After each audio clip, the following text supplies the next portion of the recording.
So I've been seeing a lot of people in the comments of my channel still thinking that college holds some sort of promise for helping them in their careers or in their life or whatnot. And for 90% of people, I actually disagree. And I'm going to talk about, there's only 3 majors which you should be going to college for. And if you're not one of these 3 majors, if you're part of the other 95% of the population in the world, you do not need to go to college. And I'm going to tell you a little bit of a story. This is a little bit of a rant almost of my experience. I'm 31 years old. I'll tell you my experience of what happened when I graduated college with a good degree. Stay tuned.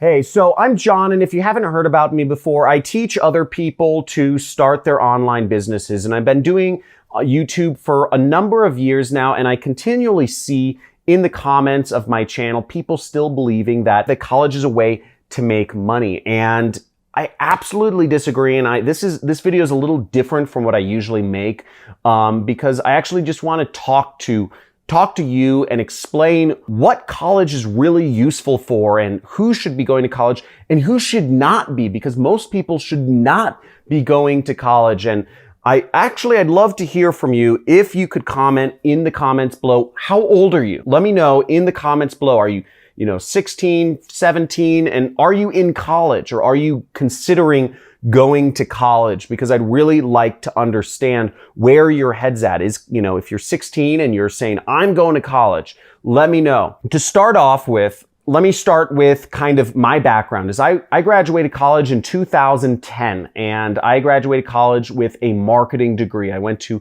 California State University of Northridge. And while I had, I had an all right time in college, I did a lot of, I had 7 internships. I was working the whole time through college. I had 7 internships by the time I graduated college. I was in a fraternity and all that stuff. I had a lot of fun, but college does not help or did not help me in my marketing career. Everything I learned about marketing and sales and negotiation and management, it all came from personal experience, either in my job or working for myself. And most of it came working for myself and one particular boss that I had. What's really baffling to me is all of my friends who graduated college, they graduated around the same year as I did, 2010.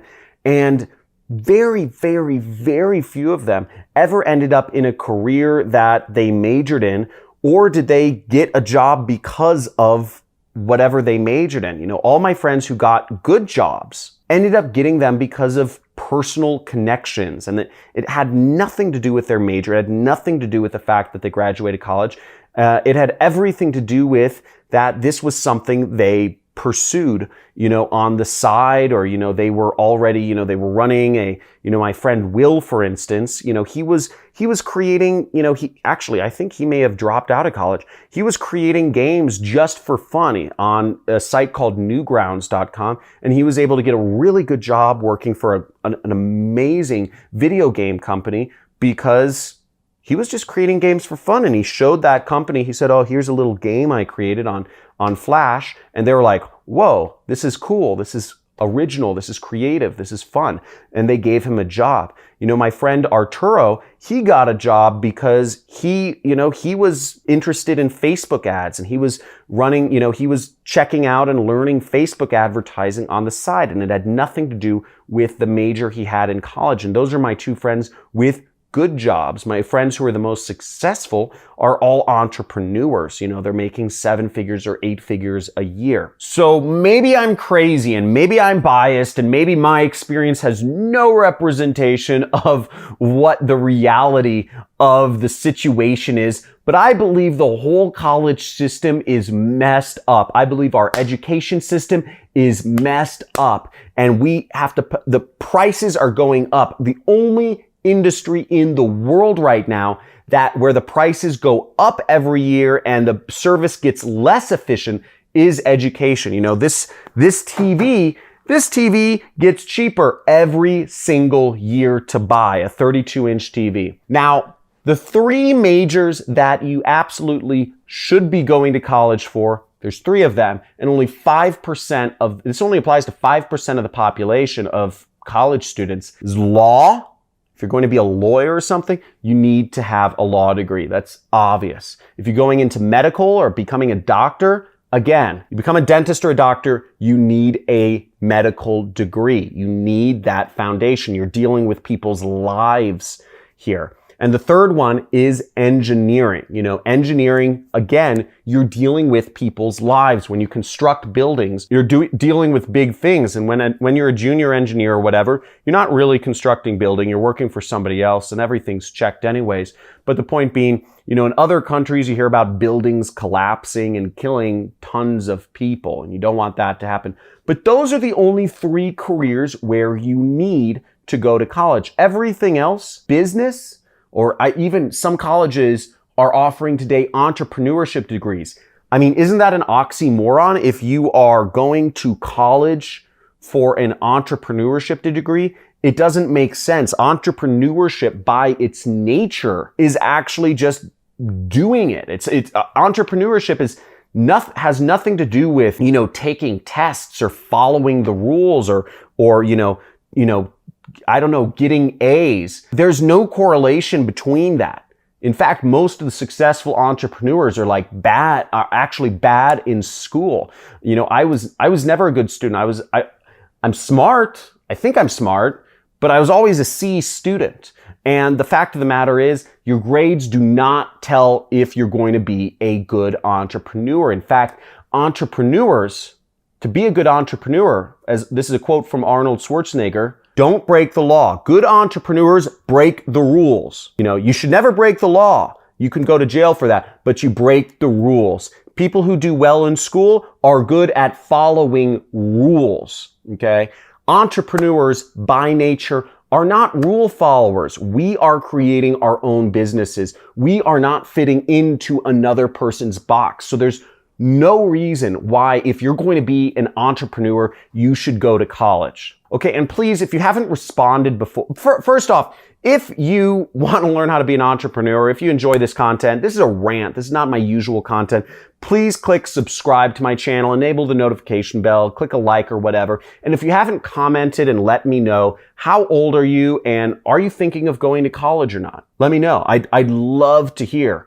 Or if you went to college, what was your experience? Did it help you? Did it not help you? Write in the comments. I really want to hear about your experience and see what others have experienced with this same subject. Now, what I find really interesting about the education system, and I've actually studied this because I'm a teacher myself, and between you and me, you know, I teach on YouTube, as you see, you know, and I teach on Facebook and I teach other ways. And, you know, I make over $1 million a year. And I actually love teaching, but I believe that teaching in colleges is so government controlled these days. It's such a rigid curriculum and the world is changing so fast that it absolutely doesn't make sense. Teachers I was learning from were not successful and I was going to a business school. Okay. Why am I learning business from teachers who are not successful? And this was actually the story of my best friend. His name's Carlos. Actually, he has a YouTube channel. Maybe I'll have my editor's link at Carlos Cruz. He doesn't really post, but he has a few videos. And he was in Guatemala. Okay, that's where he's from. And he was going to college. And he was running an online business while he was going to college. And he was sitting in class one day and out the window, he was just kind of daydreaming because he found class really boring. He was 18 years old at the time, and the teacher's parking lot was off to his left. It was out the window to his left. And same thing, he was going to college for business, and he was looking out the window, and he was looking at all of the teacher's cars. And he's looking at them, and he was taking account of what types of cars were teachers who were teaching him business, how to be successful, were driving. Honda, Toyota, Subaru, Toyota. And he thought to himself, why am I learning business from a teacher who is driving a Subaru? Think about it, right? Why are you learning business from somebody who's driving a Subaru? And they're not driving a Subaru by choice. They're driving a Subaru because they can't afford a BMW or a Ferrari or a Lamborghini or whatever that is. It doesn't make sense. And what Carlos did was that day, he actually just got up in the middle of class. He said, screw this. He got up in the middle of class and he just left. And he quit college that day, just in the middle of class. I mean, Carlos is a big business person now. He runs an 8-figure business out here in LA. He's my best friend. We have a lot of fun. But he took a path less taken. And, it takes a lot of self-confidence to be an entrepreneur. I'm not suggesting it for everyone. But the point being is so many students are told to learn business. You need to learn from these teachers who don't have much success in business themselves. And it just doesn't make sense. And it doesn't make sense in a lot of ways. If you want to learn these professions, if you want to learn art, go be an apprentice for an artist. Work for them for free. Just say, hey, can you pay for, clothing? And could I camp in your backyard? Whatever, but learn from somebody who's doing it, who's on the front lines every single day. That's how I learned. That's how all of my successful friends learn. I surround myself with a very high net worth of people, and they all had some sort of mentor. They learned from somebody successful. They didn't learn it in school. And I've done a lot of research on this, right? I gave a talk at Burning Man last year about the history of education. The history of education, how our education system came to be. Have you ever wondered what the history of education is? Have you ever wondered if people 150 years ago all went to school or university or elementary school? They didn't. 200 years ago, people didn't go to school. People weren't required to go to school. The whole concept of mandatory or what's called compulsory schooling in this society, in the world, is actually a very new concept. And it came about 150 years ago. Now, I'm going to go a little bit off on a little bit of a tangent. For those of you who don't want to go into the history of education system, but you enjoyed this talk so far, please subscribe, like, and check out some of my entrepreneurship content. I hope to motivate you to become, to work for yourself, to follow the path of freedom. But for those of you who are actually interested in kind of the history of what I might call brainwashing or manipulation, stick around, because I'm going to give you a little bit of the insight into the research I've done into this really messed up, I'd use a bad word here, but YouTube wouldn't want me to, really messed up system that has taken away original thought and creativity in our society. And there's an agenda, but I won't go into conspiracy theories here. I'll just talk about facts. Now, the facts are that the main way of schooling, universities came about 1,000 years ago, okay? Each society around Europe, in Spain, I believe it was, Madrid. In England, it was Cambridge. In France, it was Paris. In Germany, it was Cologne. In Italy, it was, I forget the city, but it was one of them. Each of the countries, each of the major language areas had a city where the upper middle class or the upper class would send their youth. They'd give them some money, a couple, 20, 30,000 bucks. They'd say, go find a teacher and learn, okay? Learn weights and measurements, or learn to be a priest, or learn to be a shipbuilder. Whatever it is, go to learn to be a merchant, whatever it was, a bricklayer, stonemason. They'd send their kids out to learn from teachers, sort of like we do today, right? Send a kid off to college, learn a skill. But in those days, that you would actually learn a trade, and you'd go into the actual trade, or you'd apprentice for somebody in a trade. It was more kind of less theoretical and more action-based, right? But it was never compulsory. Schooling, elementary school, grammar school, preschool, all of these things, those weren't around. You didn't have those. So what made the change to where everybody is required to sit in neat little rows of desks, learn the same top-down dictated versions of history and English language and sociology, anthropology, everything, right? Where was that change made where that became normal? Now, this is the messed up thing. It actually came from the Prussians who became the Nazis. Our school system came from Nazis. And how it came about was actually in the middle 1800s, after the French defeated the Germans or the Prussians in a war. And this is all history, and you can look this all up. After the Germans lost the war to the French, the Germans vowed never to lose another war again. They said, we will not be beaten in a war against the French. And because the French were the most powerful country at the time in Europe. But what the Germans did was they chalked up their loss to the fact that all of these different little factions, these kingdoms in Germany, they weren't working well together. They weren't communicating well together because they all spoke slightly different dialects of German, and they all had different histories, and they all had different allegiances. They all had different things they cared about. They were loyal to their region, not to the overall country.